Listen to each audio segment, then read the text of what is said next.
Good evening, everyone. So let's start our regression project. So you can collect the data set from here. So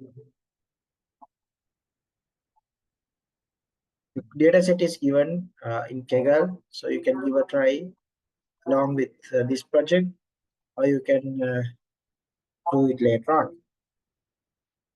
Now, what I want to do is I want to walk through with you for this kind of a work. What is this project and what happens in these projects? That's the ultimate objective. So we'll go through one by one and we'll see what kind of thing that we can do in here. Now, this code at the very beginning, you could be able to see in here, set of imports are there. We have done, it's not actually my very own code. This is available in the Kaggle. So you can reuse the code if you want, but I will walk through with you for a better understanding. So here we have set in the environment, basically taking pandas, numpy, matplotlib, kind of very popular libraries for our web. So almost any work that you want to do is you want to take this data set, sorry, this kind of an imports. If you want to do imports later on, line by line, yes, of course you can do it. Here we have creating a data frame at the very beginning. The initial data set is this Bangalore house prices.csv. If you go to this project, you could be able to download the data set as it is. That's the simplest thing. So we'll go one by one, then our life is much easy. So now I'm going to take all this data at the very beginning. Then I have executed this head, this df1.head would execute these data frames at the very beginning, the initial uh, data. Here you could be able to see this area type, availability, location, size, society, and so on and so forth. Some of details given for you. So this is the very first or the top 5 records. Then we have a method called shape. Shape is giving the dimensions of the data set. We have this how many features we have: 1, 2, 3, 4, 5, 6, 7, 8, 9. So we have 9 features in here, and we have 13,320 altogether data points in here as rows. So that's the very first thing that I want to explain you. Next, what I'm going to do is I'm going to discuss the columns. This is another interesting thing. Here we can see all these area type, availability, location, size, society, bath, balcony, price, and all of these details are here. Such details are given here. Again, you can see in this output. So somehow just given some columns to check what are the columns in my data set to get an understanding. Now, at the very beginning, what we are doing is we are trying to understand how this data set is, what is this data set is doing, and so on and so forth. So that's the first thing that I'm doing in here.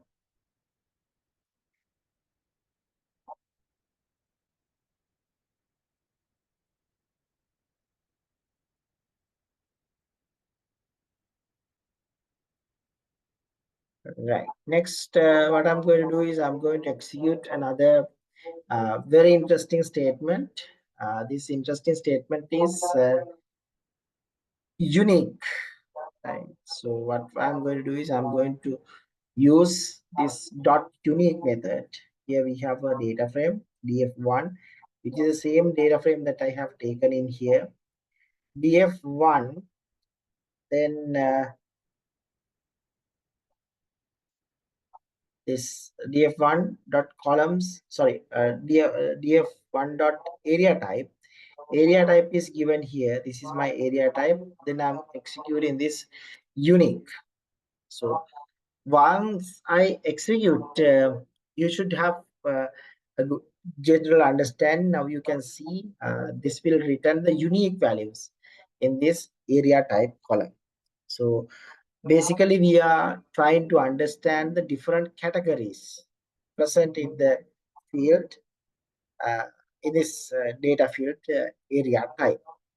So if we don't have this kind of a categorical data, if we have this kind of numerical data, we'll see this numerical data, at this numerical data, then we'll execute and see what kind of thing that we are getting. Now see, we are getting set of data, then three dots, then we have another set of values. Simply, if we are going for numerical data, not the categorical data, then this numerical data, there might be a large range which is having unique values. So non-duplicated values we have. So this unique method is very good, very strong once it comes to this kind of a categorical data, because there might be specific categories that we have. For an example, in this case, we have one, two, three, four categories in here. There's a question to share the CSV file. Yes, of course, I can share the CSV file. The CSV file. This is available in Kaggle if you want. Somehow I will share with everyone. Meeting. So this is the data set that I'm exploring today.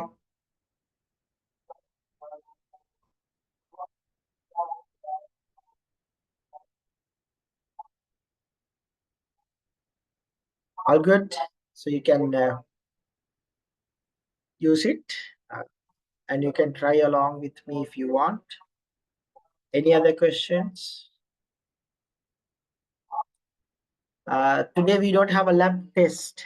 I think students, it's in given in the course page when the lab test. There's only one lab test next month or something. We don't have lab tests. Check the activity schedule, the academic activity schedule given for you. You could be able to see lab test, a word called lab test. So this lab test is basically for the test. This is just a practical scenario, lab activity that we are doing. So don't worry. So that's the question. Any other questions? Actually, all the recordings are available in the course page under ILS. So you could be able to watch it and learn. But please believe me, this is very simpler version, not a very comprehensive discussion. This is a very simple discussion.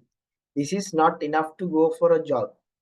I'm doing a very basic theoretical explanation to understand some of core concepts, but you should dive a bit more unless you know the job market is competitive. So please dive. Don't think about the others, don't think about the other words. In other words, you do your work well, then only you can be success. Unless you might be in a trouble once it comes to this job application time. Once you are going for an interview, then you are in a trouble. You can do the simple things and easy things, as I'm always telling. That shows the ranking and how the people are going for job market and the job availability. Yes, so that's something that I want to emphasize. So you could be able to go through and understand a bit more. Actually learn as much as, if you go to Kaggle, if you complete all these Kaggle things, then I believe it's strong. If you want much more, please let me know. I can give much more. First of all, finish this Kaggle stuff. Then back to me and tell me I have completed all these Kaggle things. Then I have many things that I can share with you.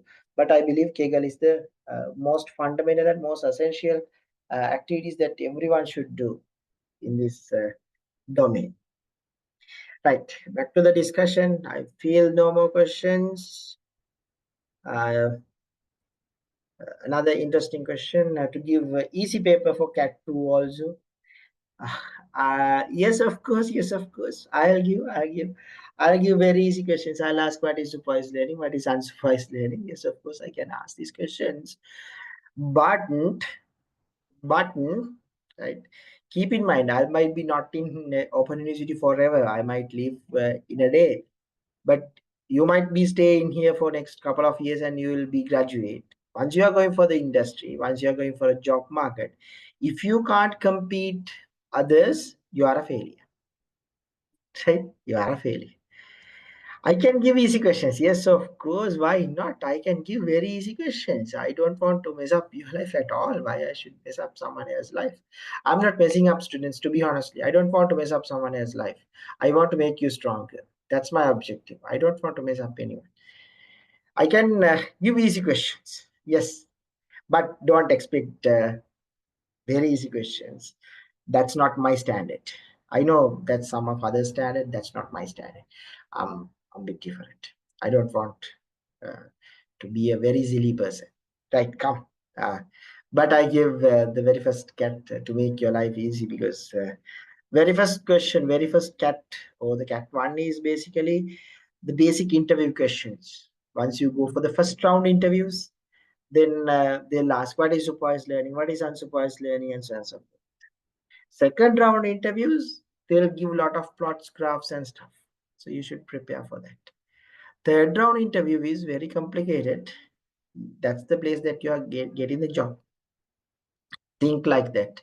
That's what I'm thinking. I know not everyone, right? Not everyone in here. And I know some of students like to do easy questions and easy papers and get good marks and get A passes for everything. I can give A passes for everyone I like. Yes, of course. But it represents something else. You know what is the rank in here. So you should do work. So this is your university. You should do a lot. Right, come back. Don't expect very easy things, but moderate kind of thing. Don't worry. You can drop a number of anonymous emails even to me. Please make the life easy. I don't respond for anonymous emails, right? For sure. But yes, of course, I will help as much as. Please, if you have any issues, let me know. I'm happy to help you, whatever the way that I can. I'm not a super genius, but somewhere that I can help. So I'm happy to help in that point. Right, come back. Don't make these big questions. I might go out. Right, come. Here we have this unique, this is best for the categorical things. Then what I'm going to do is I'm going to have this area type, right? So I'm going to have this area type at the count, area type count. Then I'm going to have, previously what I did was, we was done at the very beginning, the data frame that we have taken.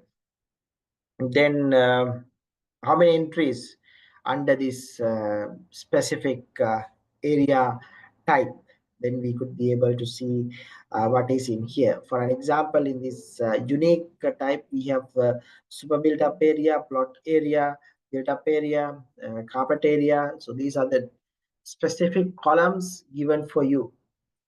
Now this value counts, you don't want to buy hard all these code, but if you have something in your head, for sure you can survive easily, because these are repetitive codes more or less. So you can make your life easy. So we have value counts, which is giving super build up area, which is 8,000 something. Then the build up area 2,000 something. Plot area we have 2,000 something, and carpet area is 87. So it provides unique counts in this case, in this area type. We'll do the same thing again for a numerical value. For an example, we'll get total square feet, then we'll execute here, here, we'll execute here. You could be able to remember there was a large set of numbers here. Then we'll execute this one. Now again, you'll be able to see unique values. For 1200, it's 800 something, and 1000 we have 200 something, 1005, and unique set of values we have, large range of values we have, and some of the values we have extracted one element in here. This numerical values are like, if it is like repetitive, for an example, if the data set we have ones and zeros, yes, of course it's much easy, but we have a range in here, numerical range in here. If you have a numerical range, then the final outputs are like this. So we'll back to our previous code, then your life easy.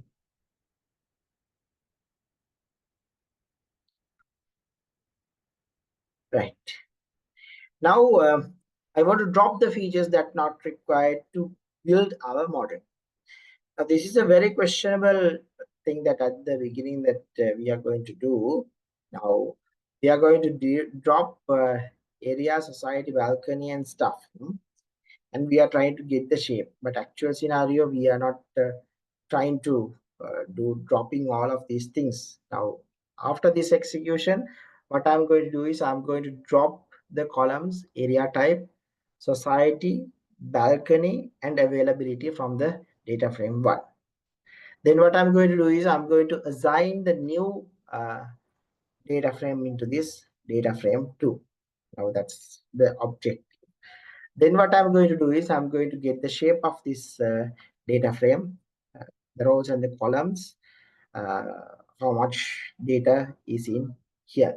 We'll see this execution. We have 13,000 data we have 5 in here. If we go to the previous scenario, df1 shape, yeah, df1 dot shape, we have 30,000 to 320.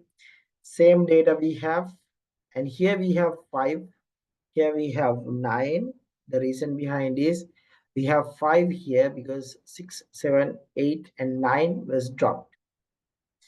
Now, from data scientist point of view, you should not drop all of these things suddenly. There should be some reason. For an example, we have highly correlated. Last week I have discussed correlations. The correlation is like 0.99. For an example, assume the balcony and the availability among these things, the uh, we'll have the basic assumptions as success, so we'll get the general correlation. Then based on the correlation, we have the balcony and the availability as 0.99, which is nearly same. So in such cases, yes, of course, you can drop these things, we can remove these things. If not, you should not drop. What I'm doing in this case is to make my life easy, because I can reduce some additional features for my future work. Basically, I have deleted this area type society balcony, area type society balcony, then the availability, area type availability, balcony, and the society was deleted. The rest of the things was kept in here. So that's what I did. You should not do all of a sudden without a reason. You should have a proper reason why you are going to drop, why you are going to remove this column, why you are remove this data set. There might be highly sparse data. For an example, if in this case sparse means empty, right? For an example, this bath column, we have only 2 data points. We have only 2 data points. The rest of the things are empty. So for sure you can delete it. Or highly correlated bath and the balcony. So you can remove one feature directly. Because if it is highly correlated means it's like twins. So we can delete one and we'll keep one in this world. So that's this scenario. Clear? But in this case, it's just random drop. It's just random deleting without any proper reason. Don't get upset unless you might be in a trouble. Next is we have to go for data cleaning, or the data cleansing part. Before that, we'll go for the questions. Do we have the cat 22nd of May? Yes, of course. What is shape? Shape means how many features in x-axis and how many data we have in y-axis.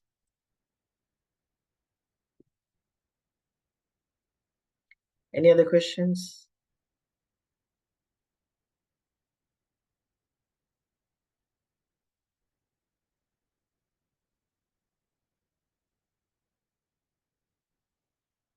All good.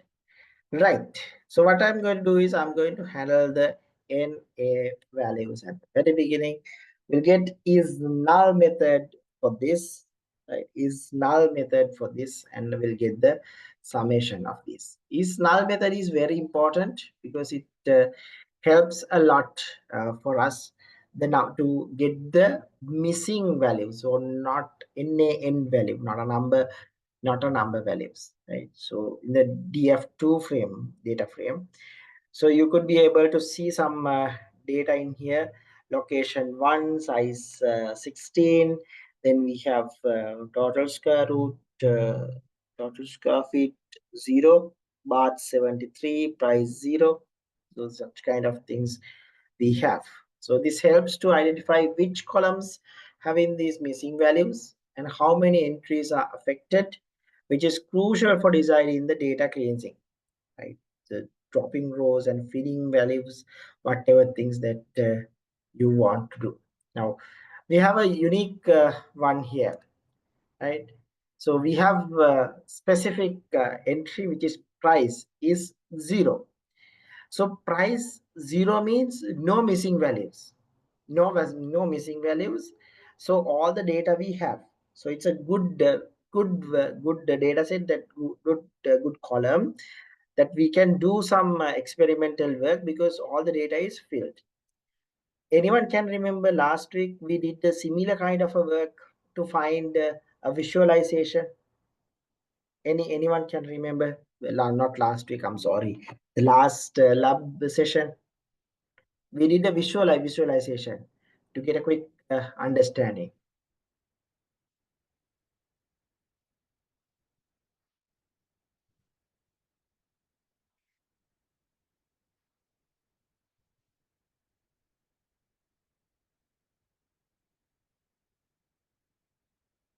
Any visualizations? I think you should be. These are basic things I discussed last week.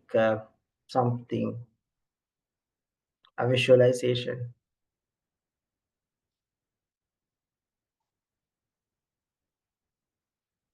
Uh, Matplotlib is a library. I'm asking a visualization like what we call boxplot, scatterplot kind of a name to understand the missing values or NA values.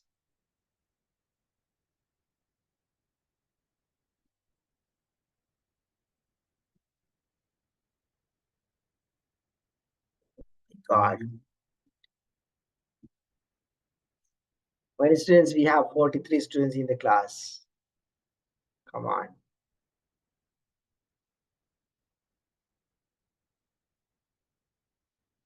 That shows the interest of this subject.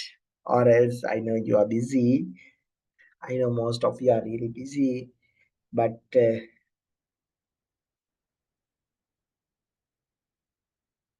yes, I got one answer. Heat map.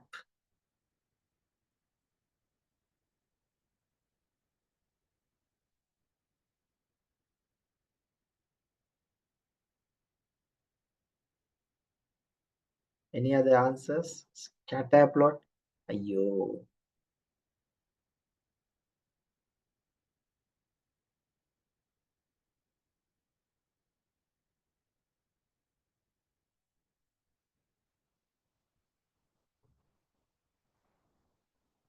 Scatter plot. Scatter plots are really hard. Yes. Heat maps we can use, right? We can use. Uh, bar charts? No, no, no. Umbu. Right? Not the bar charts and scatter plots. Usually, give me a second. I'll quickly do something.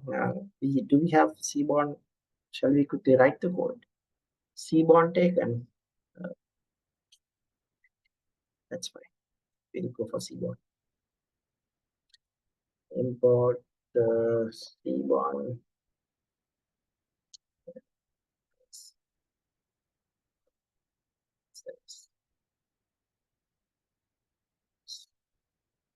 Think I have taken matplotlib plt. Yes, we'll do a quick visualization and see students. Plt dot.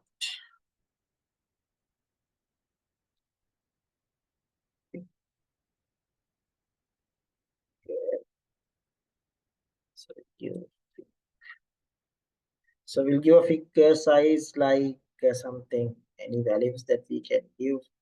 We'll give 10 and uh, 5 something. It's just the dimensions of this figure. Then we'll go for SNS dot heat map. Then we can tell uh, what I'm going to do is I'm going to have this df dot isna, right? df dot isna, df dot isnal. Then if you want, if you don't want to have the CBA, so we'll make CBA as false. We convert into here. Then we'll go for this program plt.show. plt.show. If you want, you can add a color bar also. We'll add the CMap. That makes much easier. We'll got jet or something. Perhaps jet is interesting. Or this is okay. We'll see. That's fine.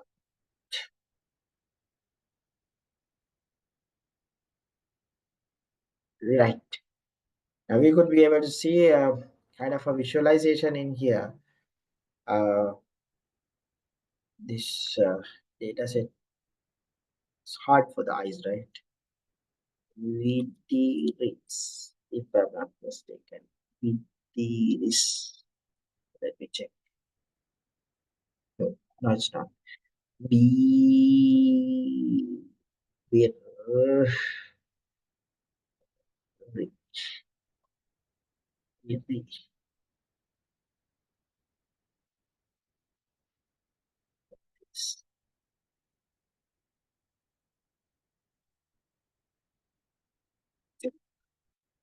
It's easy for me, right? Here we have the same visualization, but you could be able to see this yellow color representations. So it represents the missing value. So the bar, we have some specific values. Sorry, what is this? Bath. Bath, we have large number. Bath, we have 73. That's why we have it in here. But you could not able to see this location one. Location one, you can't see. And we have size. Size you can't see. Total square feet 0, it's obviously nothing. Then we have price, it's 0. Sorry, yeah, sorry. Bath we have 73. Bath we have 73. We can see because there's a range, but here we don't have price 0, so nothing will be represented. These values are extremely small because the total data set is 30,000 something, a large number of values we have. 31 upon 30,000. So it's negligible small number. So it's negligible by small number. So it's not represented in here. But as a data scientist, you could be able to get an understanding. Here we have something to deal in here, but not a big issue. But we have some missing values, but not a big issue at all. Right? Good. Guys, please keep in mind these things. It's important. Then again, we'll go for this drop in A, right? So what I'm going to do is I'm going to have this in A values. So it creates another data frame by removing any missing values. I'm going to drop these things in here. So this new data frame 3, is removed whatever the things, all the things that have missing values. So the missing values are removed. Now if I execute this df3.isnull.sum, which is the same thing in here, oh, here df.isnull.sum, df2.isnull.sum, you could be able to see location 1, size 16 and stuff is in here. Now I drop all of these things in here. Now I dropped all of these things in here. Now there's no missing values. If I go to this shape, now you could be able to see the values are changed. Here we have 13,320. Here we have 13,246. So some of the data was deleted because of this drop NA. If you want to see this visualization, I'll copy paste this visualization. Shall we go for a bit bigger visualization?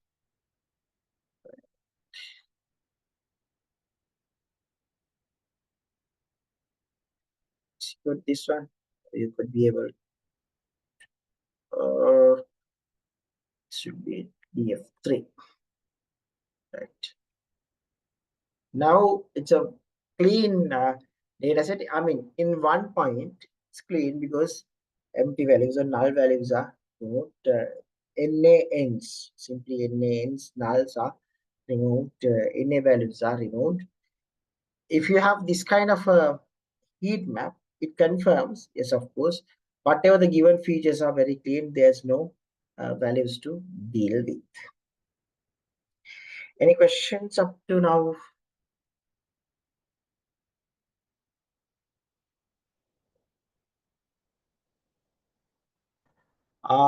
Yes, actually, there's a question sharing the slides. I have shared the slides and I will share the code base.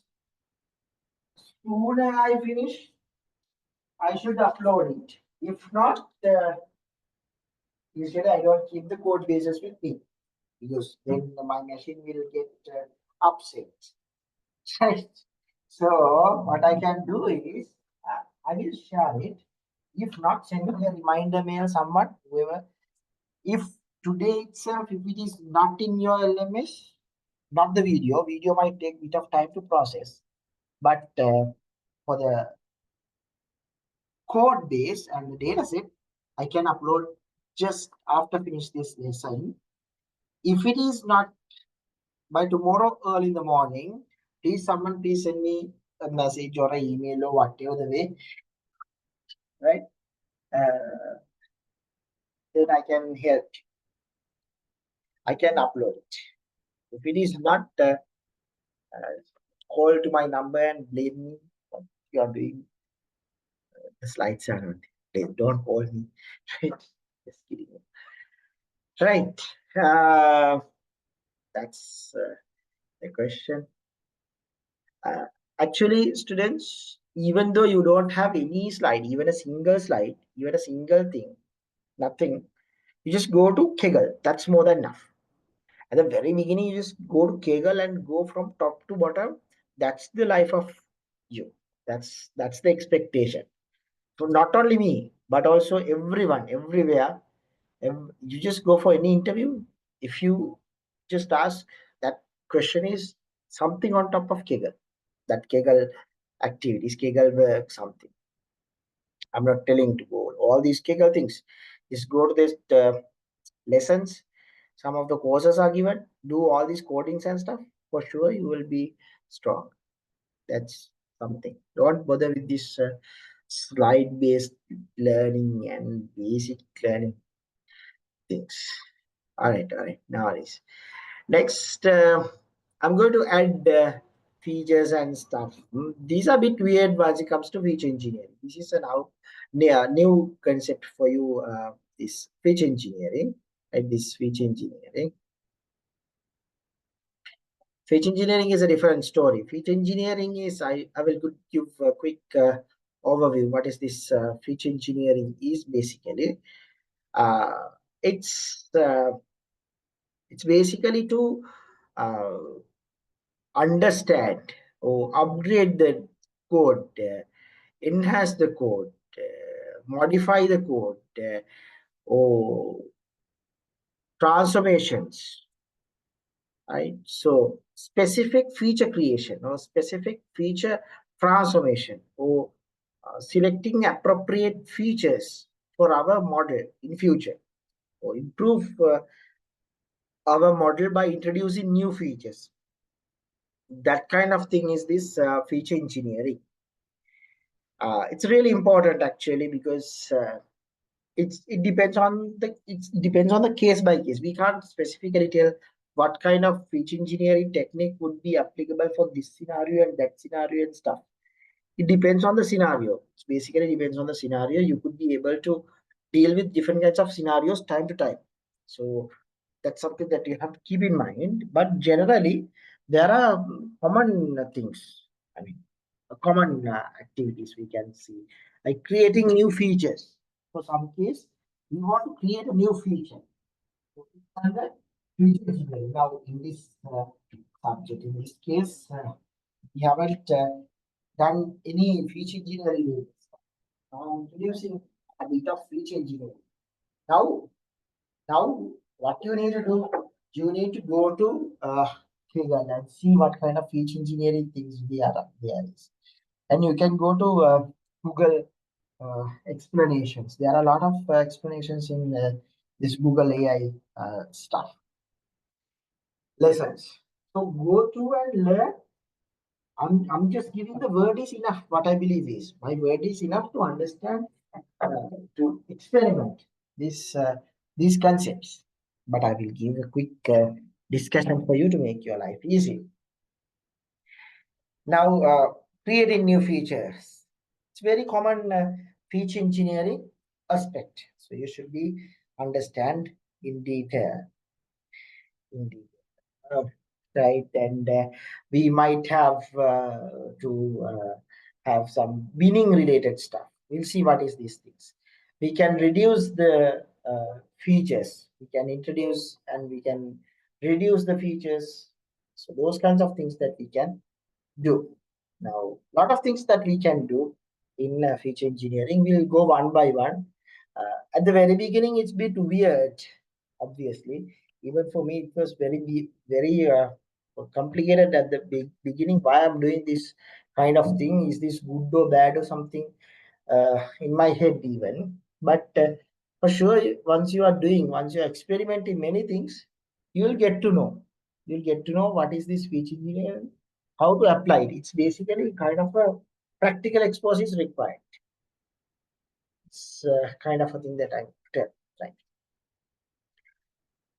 Now, what I'm going to do is I'm going to add a new feature called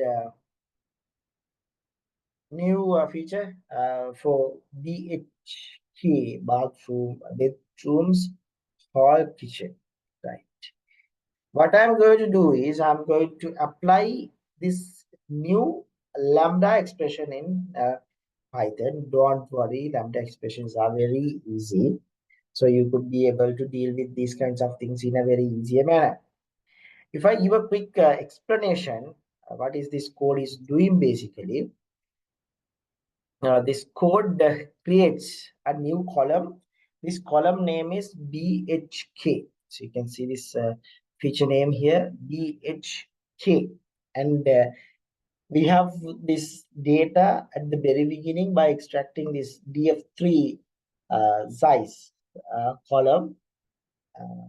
So then we'll extract specific size values and store those values in BHK. If you want to see this unique values extraction, then we can use this BHK dot unique values. Now we have some new column. Now for new column is this BHK, right? This BHK, and it generates an array of data, or a list of data in this case. Now we have new set of things under this BHK. If you just go through df3, just go to df3. Now you could be able to see this bhk was added. We'll do it a bit early.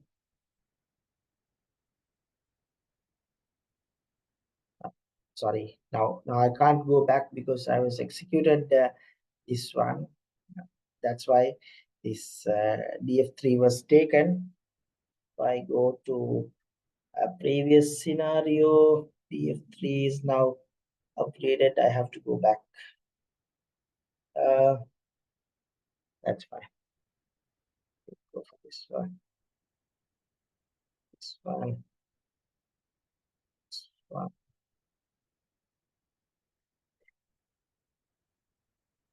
Okay. Now this df3 we don't have this new feature. Now this bhk is added just now. Now the df3 we have this bhk, then additional column is defined here. Here we have 2, 4, 3, 2, 5 and stuff. How it was done, because we have this 2 is taken here, 4 is taken here, 3 is taken here, and so on and so forth. The unique values was extracted and a new feature was generated. At the very beginning, the end user wasn't collected this data. Now I have created this new feature. Now I have created this new data. So that's something that you have to keep in mind. Next, what I'm going to do is I'm going to explore the total square feet of this data, which is a very simple story. I'm going to have this float value and execute it false, so you don't want this one, right? So we'll execute this one. Now you could be able to see this new total square feet is applied to each float values that it generates in here. So eventually the life is really easy because we are trying to filter the rows where this specific total underscore square feet column which contains specific values. And this mechanism was executed to negate these conditions. This df3, you can see this negation. Right? So the negation process was happened. Then it returns the values from this is a float value. And I have taken the head 10. The very first 10 values was extracted. We see there's a knot. Above shows square feet can be in a range, something like this. For such case, we can just take average of min and max value in the range.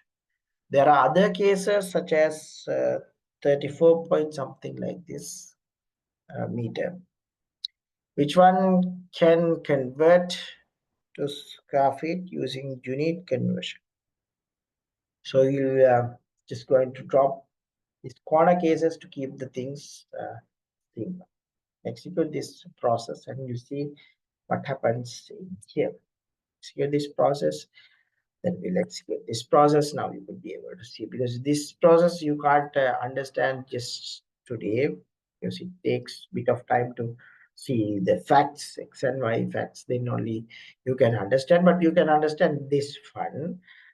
What I'm going to do is I'm going to take df4 df. I have taken a copy of df3. I have taken a copy of df3, then assigns to df4. So df3 and df4 we have similar data frames available. Then what I'm going to do is df4 dot total square feet dot apply, which converts underscore square feet to sum. That's what was developed. Then we have df4 is equals to df4 dot total square feet dot not null. So not null. Then we have head 2, which is taking the very first data up to now. Now I know now majority of you are in a really trouble situation because this speech engineering is something which new for you, bit complicated for some students. I agreed with you because that's the nature of speech engineering. Don't worry, you go back and forth couple of times, then you can understand, and there are a lot of tools available for these kinds of things. Give a try, see what kind of things are happening. I'll quickly go through with this scenario again step by step to make your life easy. So the very first time what I'm going to do is I'm going to copy this df3 data to a data frame called df4. So why I have taken a copy of this df3, because I want to keep the df3 as it is. The original data set will stay as it is without any modification, because whatever the modification that I'm planning to do in future is df4. That's a different data frame. Then what I'm going to do is I'm going to apply this convert uh, square feet to sum, this convert to sum, square feet to sum. It's basically to taken this to the total uh, square root to column, square feet column. So it should be not numeric value, right? So it should be categorical value usually, unless it might be a problem. And what we are going to do is we are going to converting into these values. Then we assigns to new scenario, which is df4 dot total underscore square feet. Next, what I'm going to do is I'm going to apply not null method to total underscore square feet, which is available in data frame flow. Understood how I have taken not null in total square feet in df4. df4 is a copy of the df3.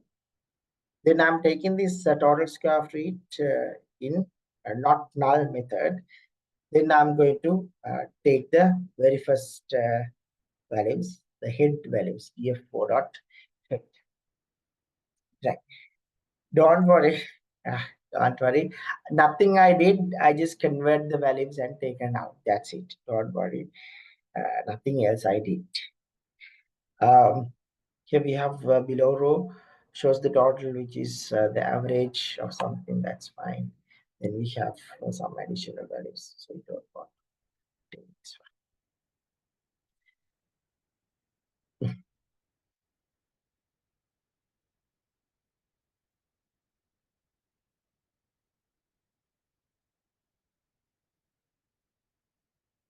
Any questions?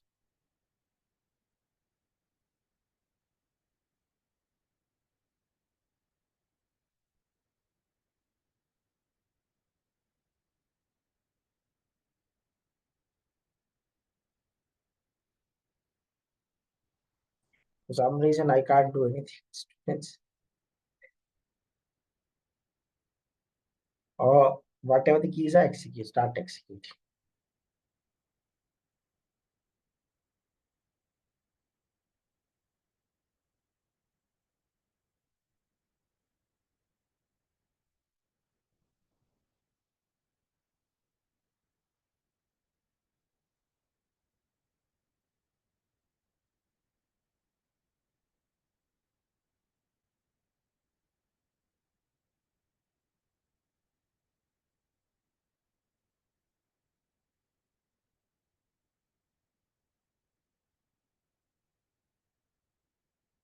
Right. Any questions?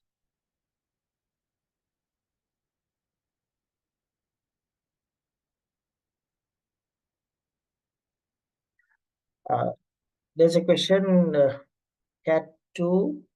Cat 2, I'm asking only the things that I have done in class, only the teaching materials. I'm not asking anything else. If you go through the lessons that we did in class, I mean the lab practicals as well as the theoretical things, I believe it's more than enough. I mean, more than enough in the sense you should have some of logical thinking. Apart from that, I believe it's more than enough. And for the cat 2, I will share a quick notification. What is the total scope or the sessions that you need to focus on? So the general suggestion is before you attend to the cat 2, go through the recorded lessons top to bottom and do understand. For an example, if you can't understand what is this speech engineering, because I'm not a super genius person to teach all these things. I can teach up to some extent. So you can't understand what I'm telling here. That's fine. You just go to ChatGPT or just Google it or whatever the way that you'd like. Just type what is speech engineering. Then you'll get some examples and stuff. If it is not working, just go to YouTube and just learn and stuff. So I'm not telling you should person that like forever under my scope.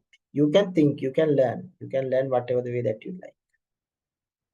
But I will give a quick scope. Don't worry for this one also, but don't assume it's just the theory will be there. Some of practical explanations also might be there. Right. Again, I'm going to do is I'm going to add a new feature for this case.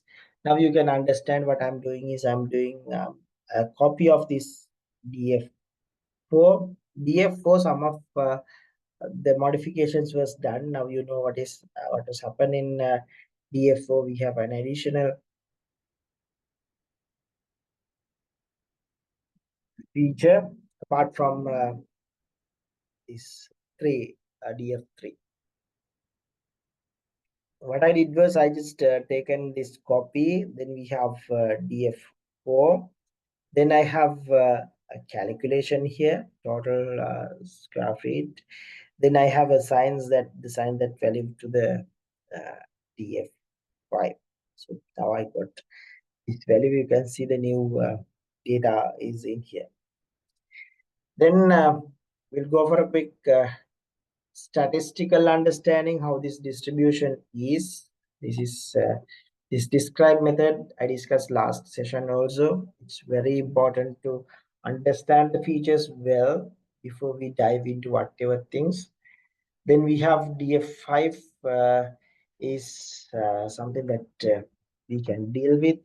So we have unique values to understand the standard deviation, mean, count, 75 percentage, 50 percentage, 25 percentage, and so on and so forth.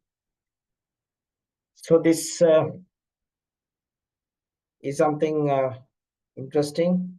If you want to do kind of a visualizations and stuff, you can go to additional mechanisms. You can use a box plot. In this case, you could be able to use a histogram. Then you could be able to work on all of these things. I'm not going to do any practicals. If you want, I can do it. It's not a big deal.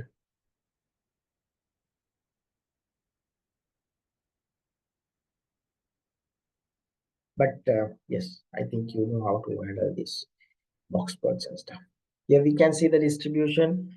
We have the max and the 25 percentage and all of these values given for this data set.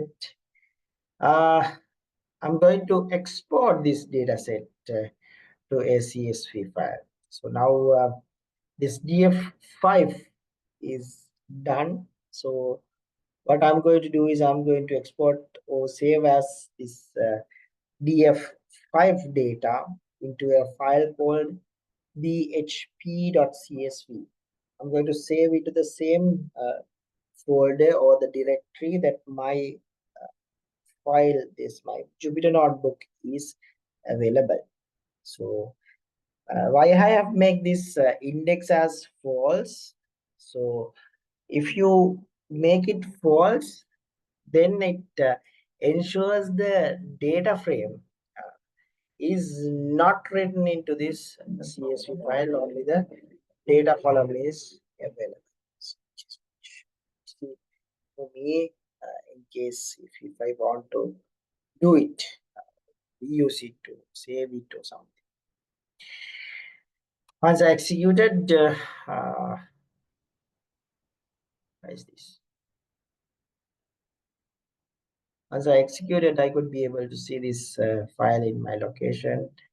If you want, I can show you.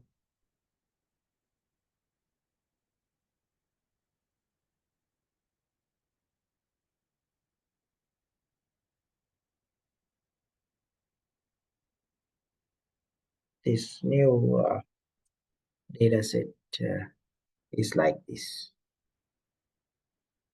So that's the interesting part. Original data wasn't there. This column and this column wasn't in the very first data set, but I have done some of calculations, and I have taken this new column. For that, we should have good understanding how to handle this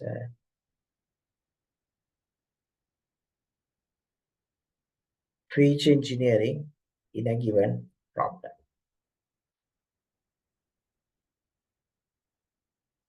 All right, any questions?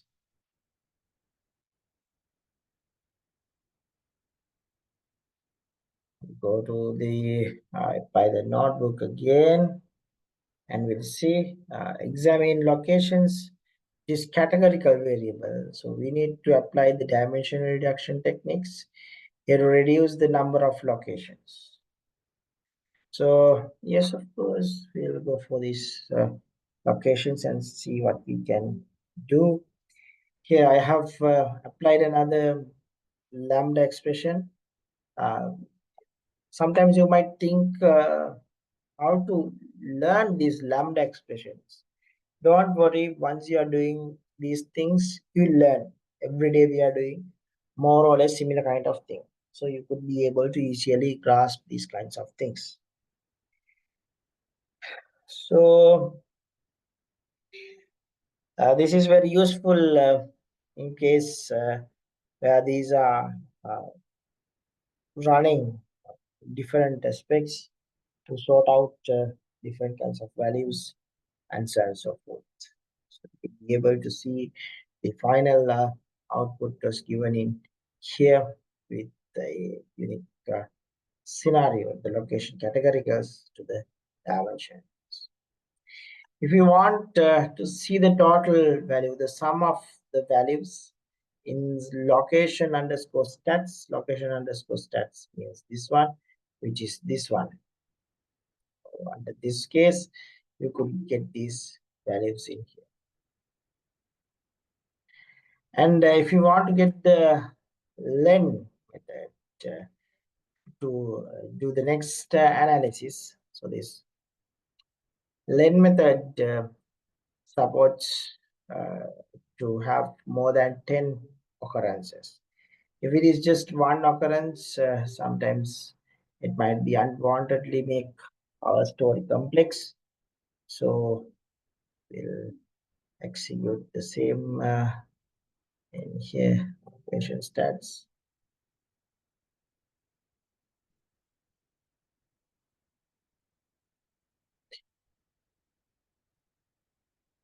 If they were to see 250 data we have, but the stats was done with the length 1287, also 287.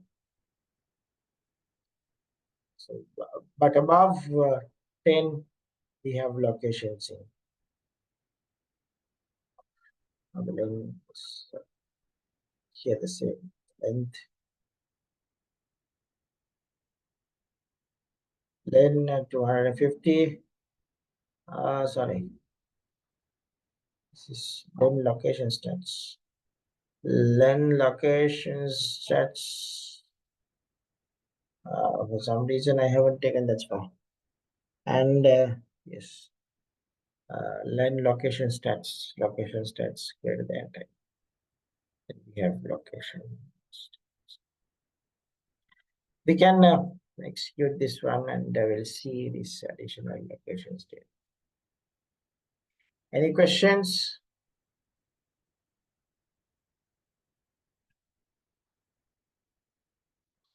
Any questions? This is an interactive learning session. This is not a traditional day school that you're doing in night.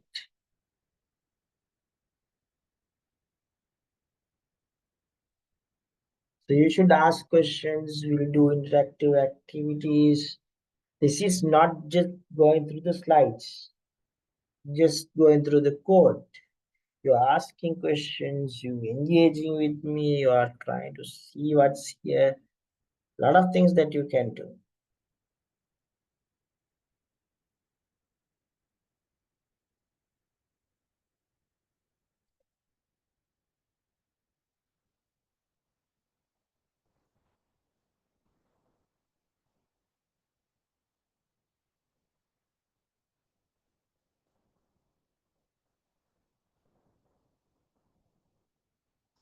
All right, that's fine. Seems no questions. Right. Go to the next topic, the dimension reduction. So any location have less than 10 data points should be tagged other location. This way, number of categories can be reduced by huge amount. Later on, when we do not do one-hot encoding, we'll see what this one-hot encoding means. It will help us to fewer dummy columns. We'll execute this one and see what happens in here. This is my data set, and if you go for this unique data, you'll get this df5's value. And then what I'm going to do is I'm going to apply the location status stats less than 10 as x. Now if you get this value, now you will be able to see a nice 10 values in here. If you just go to df5, we see the values, the total set of values.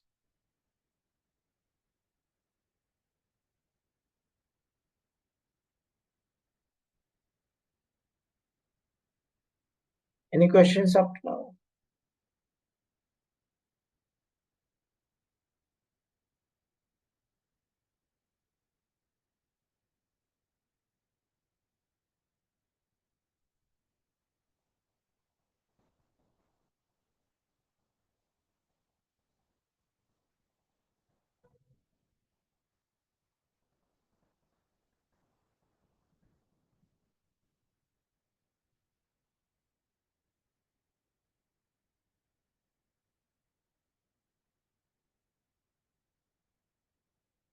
Yes, we have very interesting question.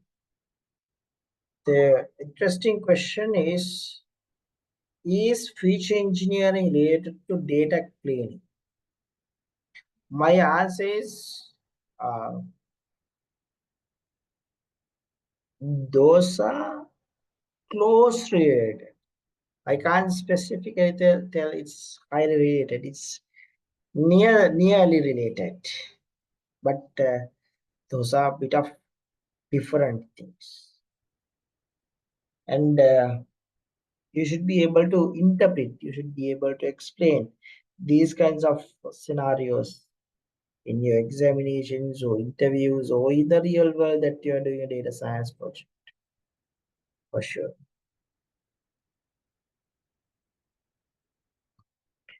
Right. Couple of questions again related to the lab test, cat test. Ayo.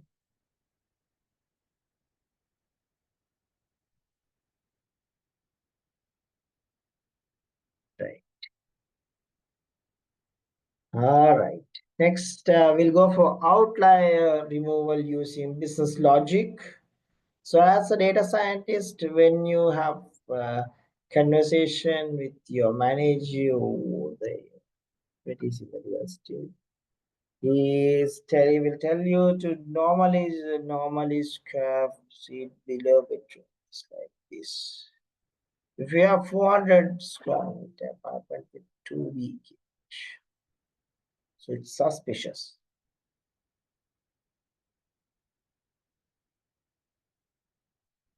Can be removed as an outline. As I'm always telling, don't remove all of a sudden. Keep it in a separate data frame for future use. Sometimes collected outliers are behave in a unique way. So don't delete even a single line, even single thing in your data set.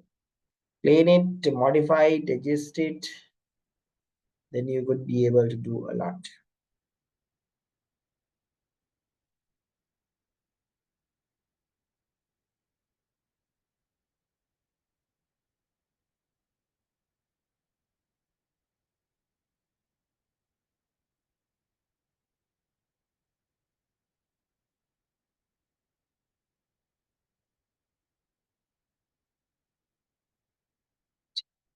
Now we'll see this story. I'm going to execute this one, and we'll see we have location, size, total square feet, then the price and the BHK and price per unit.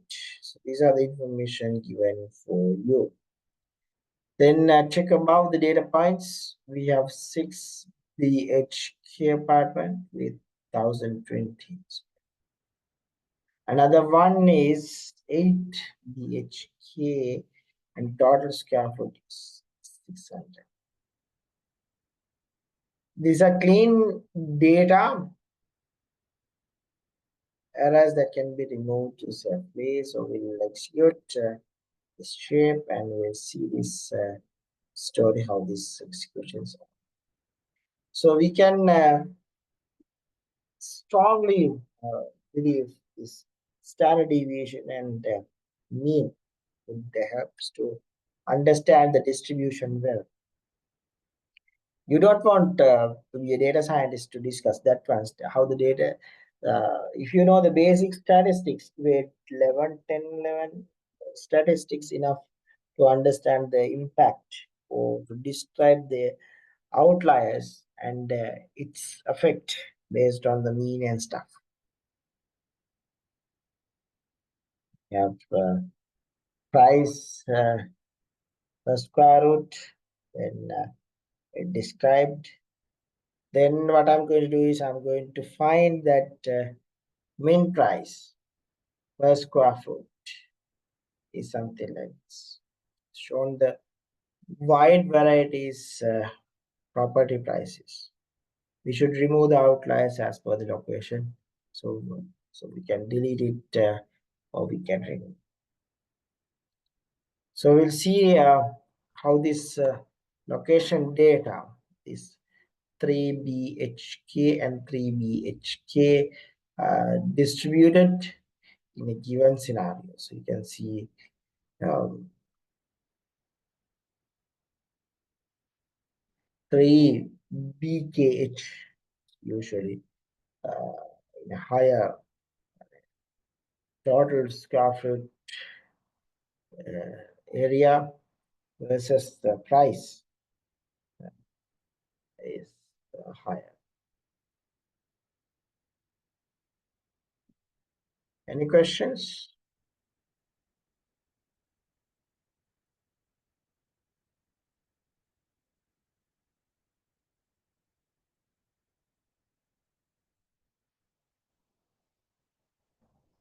All right, it seems no questions.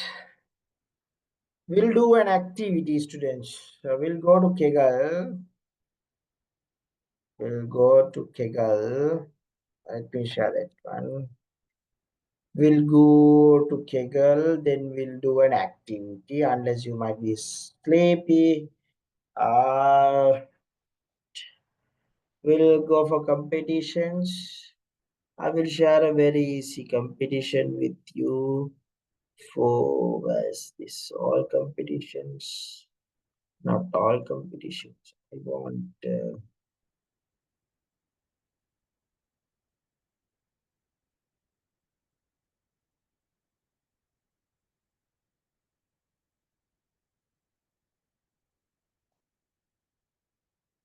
this Titanic data set.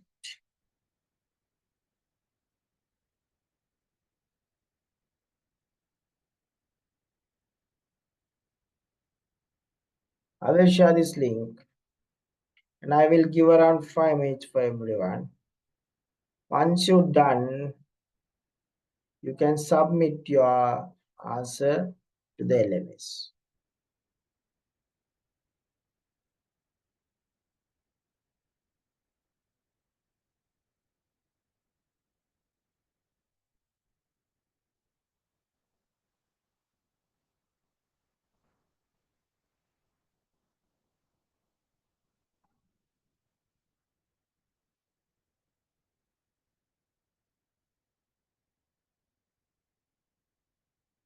Yes, this is the competition.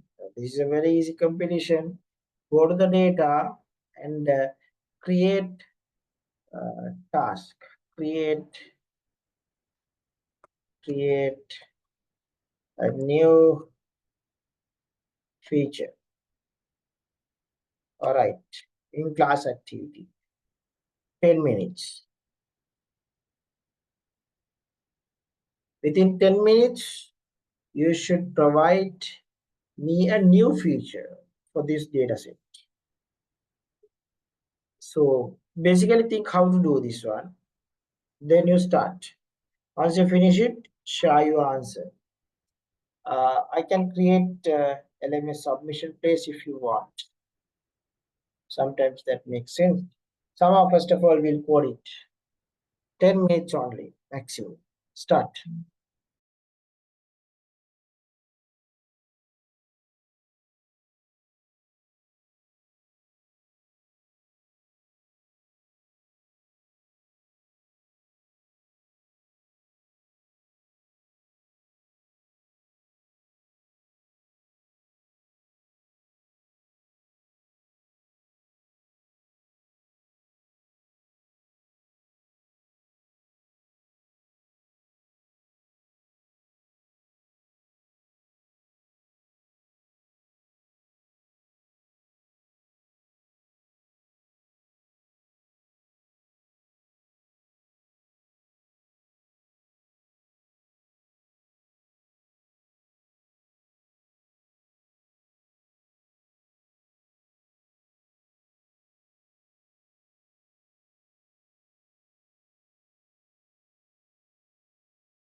Yes, how many of you created a new feature? So these are basic things that I would strongly uh, believe that you should able to express these kinds of things. Do it alone, right? Somehow that's fine. So let's see this story how to deal with the rest of the things. Let's check for a given location. How does the 3 BHK and the 2 BHK property price looks like? So both of these features are newly created things, so extracted from newly things, and I'm going to execute that one. So I'll get this presentation in here. Then there was scatter plot for this specific one. So get this specific value for this specific. So we should remove the properties.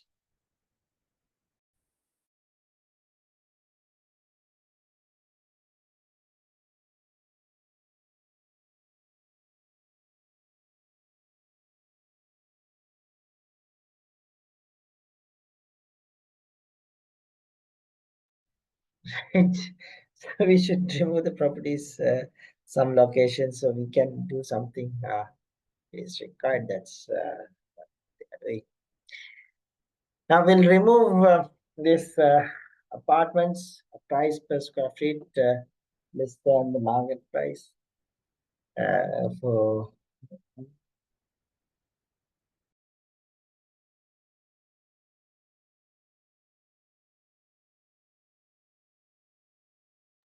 all right. So we have this two BHK apartments price per square feet less than the mean as that. So we'll go for quick scatter to visualize the process, the values. Now the properties are presented. Now, same thing that we can go for, and we'll see the scatter for specific values, so you can do a lot. And yes, next we'll see this count distributions in here. You can see how this distribution was gone for a given scenario. This distribution is doing a lot for us because these kinds of things are the essentials that we have to understand for our work. So in our code, it's step up for this histogram, and this histogram is basically going for a lot of things. Get details for our scenario to understand how the distributions are. So then we'll go for another experiment to get the unique values in this bath. Then we'll go for a quick distribution plot. Uh, in this case, sorry, the histogram to see the distribution, how this data is, and how this data is. Then you could be able to do and see how this data created because of this histogram shows the distribution of the number of bathrooms in my uh, data set. So this is very easy to understand how the distribution is. You could be able to see there's two, 1 point something is the highest, and it's a nice curve in here. So if you take bath greater than 10, then we could be able to get these values in here. So it's unusual to have more than two bathrooms, a number of bathrooms in it. So we'll assume it, but there might be some scenarios too. So if we have a question like this, the business manager has a conversation with you, that means the data scientist whoever the person, that if you have four-bedroom home, and even if you have bathroom in all four rooms plus one guest bathroom, so you have altogether total bathroom equals to total bathroom plus one. That's so anything above is an outlier. The data error can be removed. It's a decision by the business, so you don't want to bother.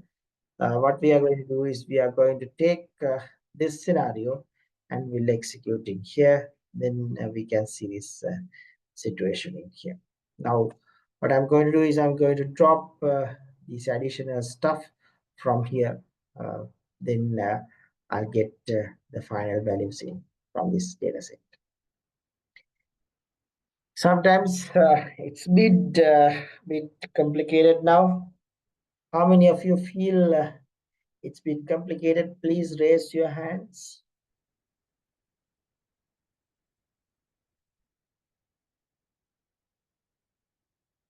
Oh, very good. Students are happy. Seriously. Oh, very good. So students are very good. You have understood very well. And how many of you are sleepy now? Please raise your hands.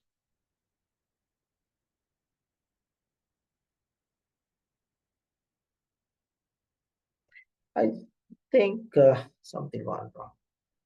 I think I have done some additional settings not to do anything. Is that so?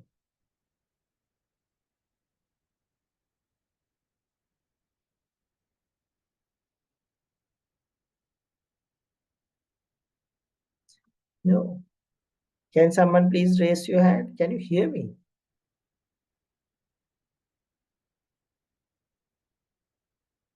Can you hear me, please?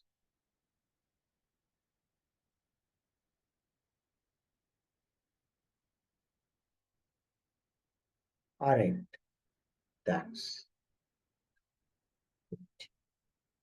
All right. Somehow that's fine. Uh, Next, we'll do a quick work for one hot encoding, right? This is one hot encoding. This is another interesting story in our data science related stuff. So you could be able to do nice things. We'll ask from shit. I have get out from this Copilot unless I could be able to ask from Copilot. So that's fine. That's fine. I'll tell then the boring stuff that I have in my hands, right? Uh, Anyone knows what is this one hot encoding? One hot encoding. Any idea, please? Anyone?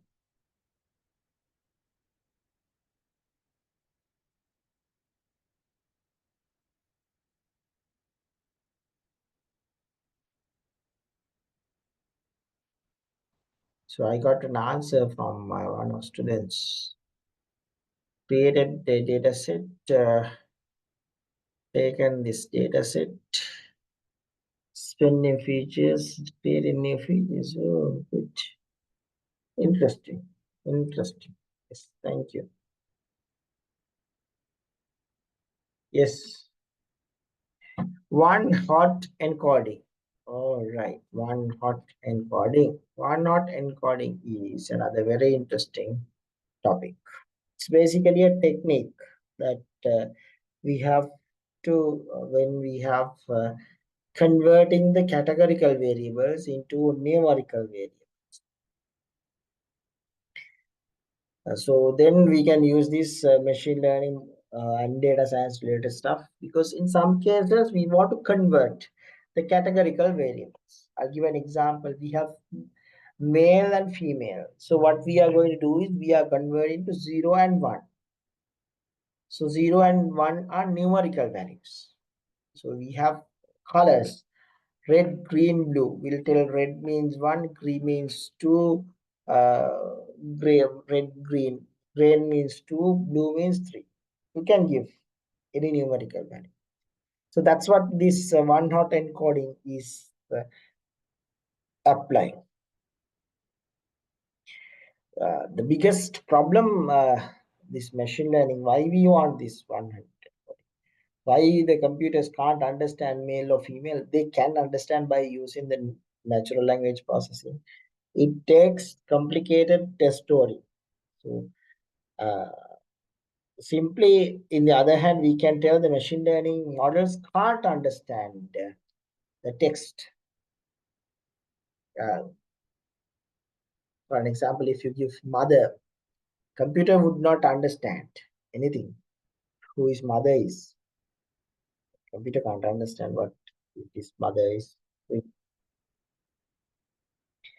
But for natural language processing and more THER we can process, then we can get a value.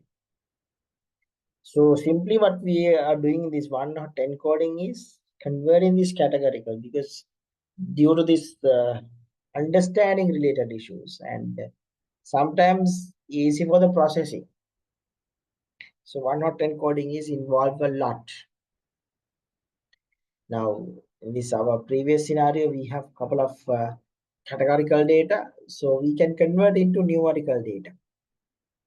We can convert into numerical data. That's what we can do. So what I did was I just added set of values, so for 1 zeros and stuff. Don't get upset. Then we have specific axis values, dummies, chop. We have others. So we have axis column. So axis columns we have head in here. Then we have to create a new data frame is df12. So df1 dot drop is telling how this data was converted. Rest of the things are very common to the previous week stuff. It is very similar. Here we have shape we have taken, then we have the axis details, then we have shape, then we have price, then we have length. Right. Can someone please explain me what is this code?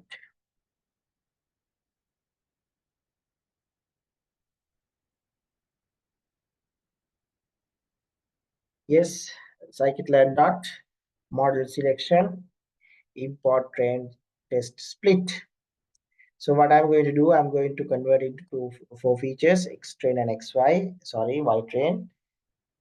Sorry, X train, X test, Y train, Y test. Then I have to split this data set into a two partition with 80% of train data and 20% of testing data. So we have taken the random state as 10, but any value is sufficient. So you don't want to bother a lot. Anyone else? Any idea, please, quickly?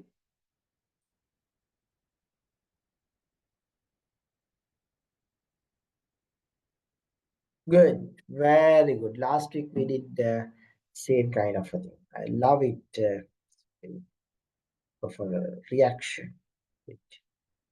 So the students, actually the STEM students are doing work. I love that work. Uh, all right, very easy. I'm going to do this split for this extra and stuff. Then we'll go for the linear regression. Then I got fit the score and the values. Now, this is something that I haven't discussed last week, but sometimes in your CAT examination, final examination, interviews, and live forever. So, good to learn. We have a mechanism called k-fold cross validation. This is a nice mechanism that we are using for our work, k-fold cross validation. So I believe you know what is cross validation. K means a number. K means a number. That means a number that we are dealing. So simply the K is the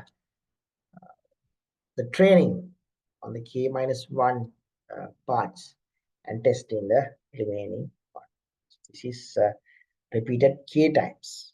So what happens in this validation? We take this validation throughout the time, and we'll execute this scenario. So the initial scenario, the initial effort that we was done is we was converted just a train test split, 20% for testing and 80% for train. But k-fold cross validation is very robust, very reliable evaluation than this single train test split. And it's really nice because it's executed many times, many iterations. This is even like if I go for a k-fold cross validation, it might take around 1 hour. So I'm giving the split only, right? So sometimes more than 1 hour I need to have to give a nice explanation, a clear, detailed explanation, but I'm giving a very high level explanation only. So it's very stronger because the iterations are like large number of iterations it's going. So eventually it would be gives the final solution, final output as the best and the most productive output. So that's something that you have to keep in mind. Then this mechanism helps a lot. Now I have executed. Now I'm getting the cross validation scores as this kind of a thing. But you could be able to see the mechanism, the test size is kept as 0.2 and the random state anything. If you I don't like 0, we'll go to something 42, like something, then it's nice. Actually, it's not nice. It's something that behind we should have a number. What I believe is we should have a number simply. That's it. And we can get 5 iterations. The score above 80%. This is not above 80. This is above 80. This is above 80. This is above 80. And this is above 80. And we can go for much more things. We can get 5 iterations. The score above 80% all the time. So it's pretty good. We want to test a few other algorithms for regression, get better score. So we can use grid search CV for this purpose. I'm directly executing. In this case, I have executed linear regression, lasso, and decision tree. Don't worry, I haven't done decision tree, but I discussed last week linear regression, and I kept to learn to you to lasso regression. So is interesting part. Now after this executing, we could be able to see this is the method that I'm passing this x and y values. Then all these executions was gone, and it's taken the model as linear regression, lasso, and decision tree, and the best score was 84 percentage, and the best parameters makes as normalized false. And here we have some additions too. So based on the above results, that is when these results, we can say that linear regression gives the best score because this one is telling 82%, 84 percentage of one. This is not the only mechanism. There might be some additional mechanisms. So we can go for additional properties and check the predictions of different values. Right? We can predict the value for this, for this, for this, and this. So I'm not going to. Now the model is ready. Now the model was developed. Now I'm going to export this file, this model as a pickle file. This is the file that we can use as a live application. Whenever we export this as a pickle file, we can connect to a web application or a mobile or whatever things. Then we can predict something similar to web application. The difference is normal web tier. We have the backend, the database. Instead of this database, now I have a pickle file. So we are at risk. No, not at risk. Don't worry. Don't worry. It's obvious. This is something that we have to deal with. So pickle files exporting is really important. Then we can use it. Then we can get the dumps if you want, right? Export the location the column information file will be useful later in our prediction application whenever we do.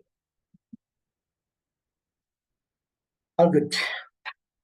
What I did was today, at the very beginning, I have taken a data set, done a very simple EDA part, the processing part, feature engineering part, model development part, model testing part.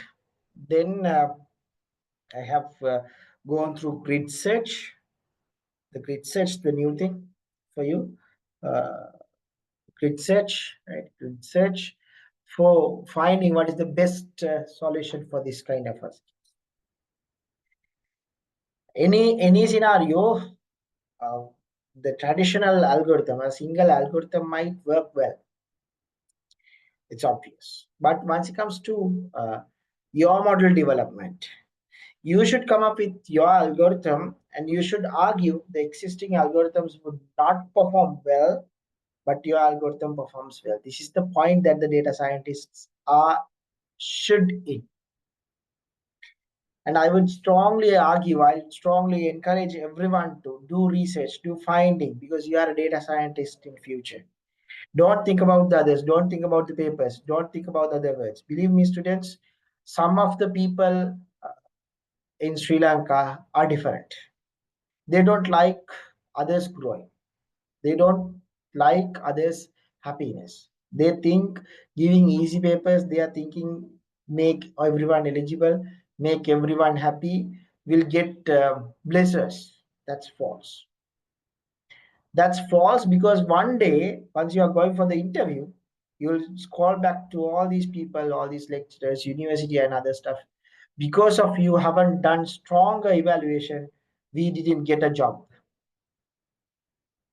for sure.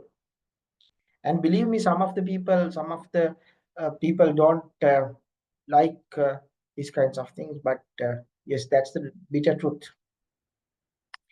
You can do easy things, thousand easy things, but no point. Do one harder thing, then you will be a stronger person. I would strongly encourage you to collect set of data. I can't force you because of this structure is given very flexibility for you because it's open and distance learning. Anyone can do anything. Uh, so it's like some place that open for anyone. You can come and do whatever you want. Then you can leave kind of attitude someone's head. But what I believe is that's not. This is something the best place that you should train yourself, but with a limited time. Uh, Apart from the other universities in Sri Lanka, they have 15 weeks around sessions, continuous sessions. But here we have given a chance for you to learn and all of these things along. So I don't know, this is something complicated somehow. That's free education, free learning, but open and distance learning. So I have I did the word grid search. So don't stop with grid search. You search it, learn it, and do a lot of things. What is this grid search? How to work on? That makes you stronger, not the others. Not the others. Don't think about the others. You do your work, you become the best. You become the best. There's no competition with others. You are you. That's it. You are you. You do your work, learn well. If you have any questions, please let me know. But I'm sorry, I can't reply all of a sudden for you all the emails within 24 hours. Sometimes it might take 48 hours. I'm sorry. But sooner I get an opportunity, I reply all the students' emails. And if you have any questions, any concerns, directly drop to me, not to anyone else, because no one else can do. And in the other hand, whatever things that you are doing, no one. අර රංජන්ගේ භාෂාවෙන් කියනවා නම් මල්ලි ඒගොල්ලෝ ඔක්කොම යාළුවෝ. Right? All the lecturers are friends at the end of the day. Right? මල්ලි ඒගොල්ලෝ ඔක්කොම යාළුවෝ, so be careful if you are doing something against someone else. Right. Uh,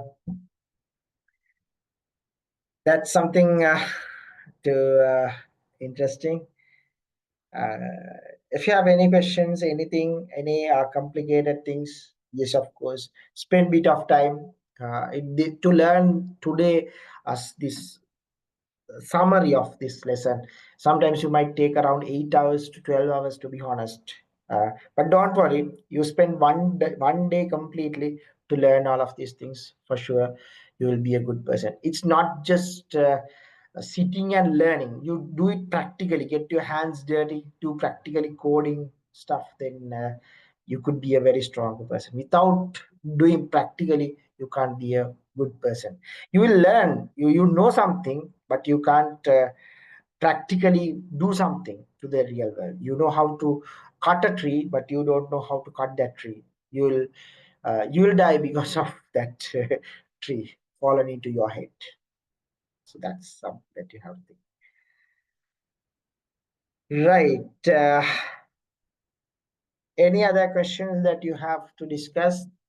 Uh, we have one more session, another lesson, interactive learning session before the cat test, if I'm not mistaken. That's all that we have for before the cat test. After that, we can do the cat. I believe if you learn in class up to some extent, you are strong. If you do the practicals, yes, of course, you are very stronger. You do it alone without anyone help. I mean, you can ask from ChatGPT. Yes, of course, please ask. Learn from that. I love it. So learn from. Everyone in the world is using. Right? So why not you? You use it, right? I'm not trying to uh, challenge for this taboo, but what I'm telling is the reality. This is the truth, the bitter truth, right? Right. Any other questions?